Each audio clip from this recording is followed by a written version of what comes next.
আপনি চুপচাপ কাজ করে যান, কারণ এই পৃথিবীতে আপনার কষ্ট কেউ মনে রাখবে না। আজকে যারা আপনাকে নিয়ে হাসছে, একদিন তারাই আপনার সফলতার গল্প অন্যদের সামনে বলবে। তাই মানুষের কথায় থেমে না গিয়ে নিজের স্বপ্নের জন্য লড়াই করে যান, কারণ সময় সবকিছুর উত্তর একদিন ঠিকই দিয়ে দেয়। হ্যালো এভরিওয়ান, আসসালামু আলাইকুম।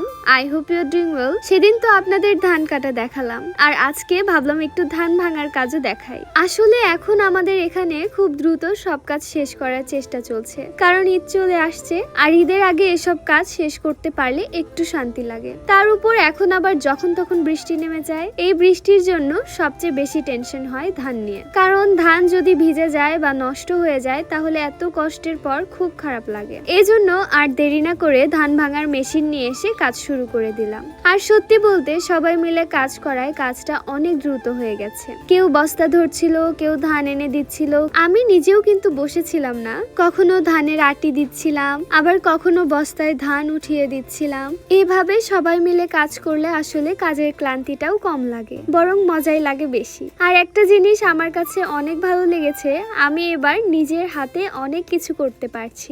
আগে শুধু দূর থেকে দেখতাম, কারণ তখন পড়াশোনা নিয়ে এত ব্যস্ত ছিলাম যে এইসব কাজ করার সুযোগই হতো না। কিন্তু এবার ছুটি আর সময় দুটাই একসাথে মিলে গেছে। আর আমি কিন্তু এবার ধান ভাঙার মেশিনেও কাজ করেছি, মানে যেভাবে দাঁড়িয়ে ধানগুলো মেশিনের ভিতরে দিতে হয় আমিও ঠিক ওইভাবেই দিয়েছিলাম, কারণ এর আগে কখনো এই অভিজ্ঞতা হয়নি। যেভাবে কাজ করতে দেখতাম, এবার আমি নিজেও ওইভাবে কাজ করেছি। তবে একটা আফসোসের বিষয় আছে, আমি ওই সময় ভিডিও করেছিলাম আপনাদের দেখানোর জন্য, কারণ আমার খুব ইচ্ছা ছিল আমি নিজে যেভাবে ধান ভাঙালাম সেটা আপনাদের সাথে শেয়ার করব। অনেক আগ্রহ নিয়ে ভিডিওটা করেছিলাম, কিন্তু পরে বাসায় এসে দেখি ভিডিওটা ফোনে সাপোর্ট নিচ্ছে না। সত্যি বলতে তখন আমার খুব খারাপ লেগেছিল, কারণ আমি জানি আপনারা এই ধরনের ভিডিও দেখতে অনেক পছন্দ করেন, আর আমারও খুব ভালো লাগে আমি কি করছি, কি শিখছি, এই ছোট ছোট অভিজ্ঞতাগুলো আপনাদের সাথে শেয়ার করতে। কিন্তু ভিডিওটা যখন ওপেনই হচ্ছিল না, তখন খুব মন খারাপ হয়ে গিয়েছিল। তবে ইনশাল্লাহ সামনে আবার যদি সুযোগ হয় তাহলে অবশ্যই আপনাদের সাথে শেয়ার করব,